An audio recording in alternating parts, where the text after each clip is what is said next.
A lei, muitas vezes, ela não é justa.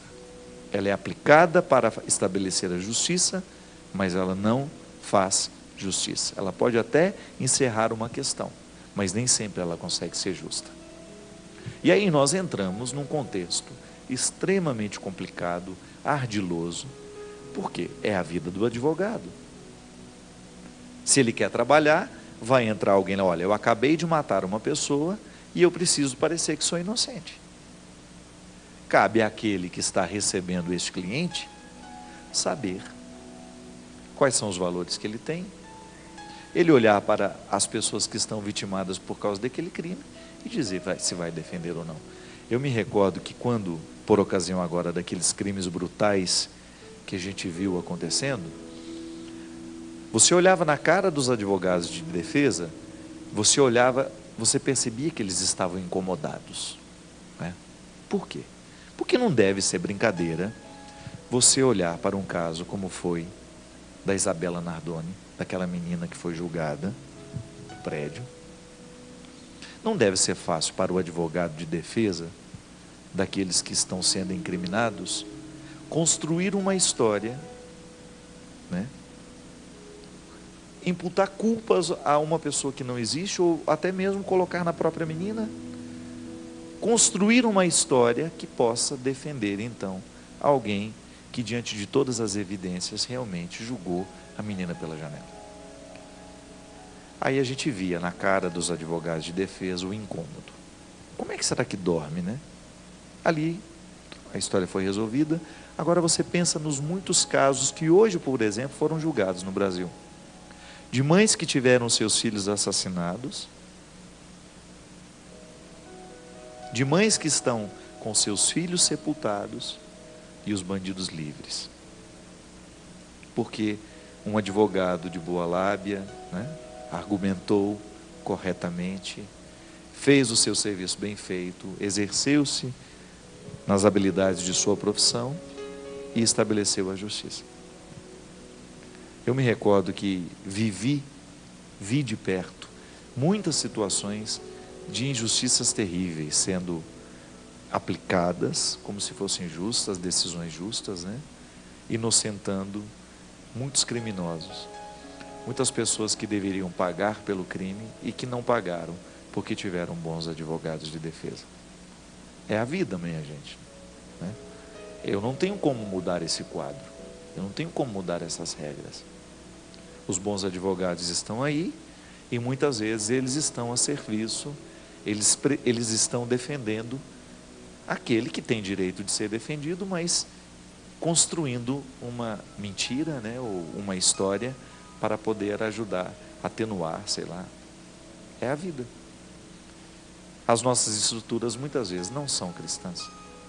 E é por isso que eu digo que quando Deus mexe no nosso coração, Ele vai nos incomodar nessas coisas mesmo. A nossa conduta cristã vai nos levar a ter posicionamentos diferenciados. Então, se um advogado cristão está levando a sério essa regra de que a profissão dele é para fazer justiça, ele vai agir a partir de um código de ética que não vai permiti-lo nunca defender alguém que ele sabe que é culpado. Ou então ele, como advogado, vai convencê-lo, olha, assume a sua culpa, né? Assumir a culpa já é uma maneira de começar a diminuir a sua pena, sei lá. Enfim, a regra nós não podemos mudar. O mundo muitas vezes está carregado, ele está estruturado a partir de leis que não contemplam a justiça nem o bem comum. Às vezes não, infelizmente. A gente vê isso acontecer o tempo todo. É por isso que eu digo que dentro do macro espaço, eu tenho o meu espaço. Então, na minha casa, as regras podem ser outras, né? As regras que eu aplico com os que convivem comigo, né? A maneira como eu perdoo os pecados, os erros uns dos outros, né? Essa sou eu que estabeleço. Essa regra passa por você. A maneira como você trata os seus funcionários, né? A maneira como você cuida de quem cuida de você. A maneira como você olha, o respeito, a dignidade, que você olha para aquela que cozinha todo dia para você, que arruma sua cama, que ajuda você a viver. O mundo fica melhor assim, Eu não tenho como mudar as regras que geram o mundo, mas eu posso mudar as regras que geram o meu mundo. Na minha casa mando eu, não é? Então, se na minha casa mando eu tenho o direito de aplicar justiça social aos que estão comigo, de fazer prevalecer regras que estejam inteiramente fundadas no cristianismo. E quem sabe a gente tendo essa possibilidade de mudar um mundo pequeno, do qual nós fazemos parte, o mundo grande vai sendo transformado aos poucos, não é verdade? À medida em que eu tenho a possibilidade de transformar o pequeno espaço que me cerca, eu de alguma maneira eu estou transformando o grande mundo. É a luta, né? Voltamos ao início do programa para terminá-lo. É a luta de todos os dias você ter diante dos seus olhos quais são os obstáculos que você precisa vencer. Humanizar, eu acho que a palavra é essa. Nós precisamos humanizar as nossas relações. Estamos desumanizados demais às vezes. Às vezes nos falta essa sensibilidade de perceber o que é justo, o que é certo, o que é errado. Porque vai chegar um momento, e aí você precisa ter muita liberdade interior para poder fazer isso que eu vou dizer agora. Precisa ter muita liberdade interior para você descobrir que muitas vezes o errado é o certo e o certo é o errado. É uma regra simples. E Jesus viveu. É certo trabalhar no sábado? Não. Não é certo trabalhar no sábado. A lei nos diz que devemos descansar. Agora, é certo deixar alguém morrer de fome no sábado? Não. Aí, o certo é o errado. É a lei. É a lei sendo interpretada com a liberdade do coração. Mas só pode chegar a essa interpretação quem tem um coração livre. Porque senão ele vai se amarrar na lei e ele não vai permitir que ninguém alimente o outro que está com fome só porque é sábado.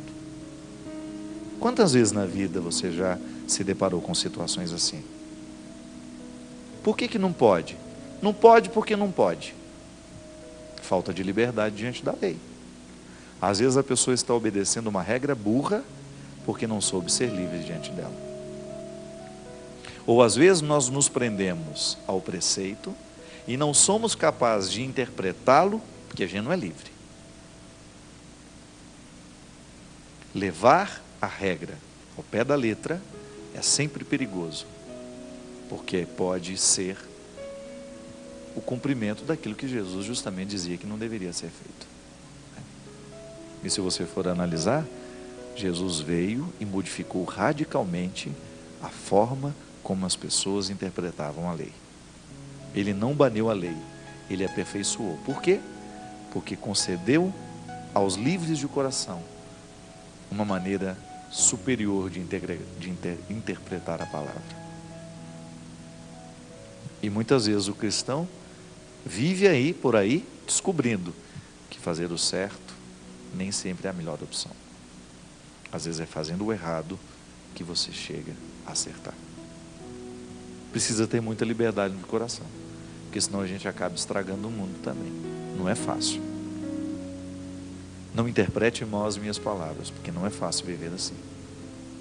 Mas se você permitir que Jesus se instale no seu coração, você fique certo que em muitos momentos da sua vida você fará o que é errado e acertará. A lei diz que não, mas naquele momento você percebe que existe uma necessidade que ultrapassa a lei. A lei me diz que não devo trabalhar no sábado, mas você encontra alguém que precisa do seu serviço. E aí você descobre que a melhor maneira de obedecer a Deus não é guardando o sábado, mas é se ocupando daquele que precisa de você, mesmo sendo sábado. Obrigado pela companhia. Que Deus abençoe muito vocês e lhe dê muita sabedoria. Que o Senhor nos conduza na nossa luta de hoje, que a gente não desanime, que a gente se mantenha firme no propósito de aprender com Ele aquilo que é dele, para que a gente possa cuidar das nossas questões como se Ele mesmo estivesse cuidando. Derrame sobre todos nós a bênção do Deus Todo-Poderoso, Pai, Filho e Espírito Santo. Amém. Se os bons combates eu não combater, minha coroa não conquistarei. Se minha carreira eu não completar, de que vale a minha fé tanto guardar? Se perseguido aqui eu não for, sinceramente um cristão não sou. A tua glória quero conhecer, viver a experiência de sobreviver.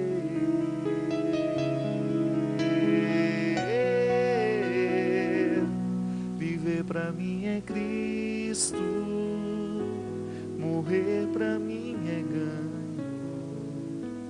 Não há outra questão, quando se é cristão, não se para de lutar. Triunfarei sobre o mal, conquistarei troféu.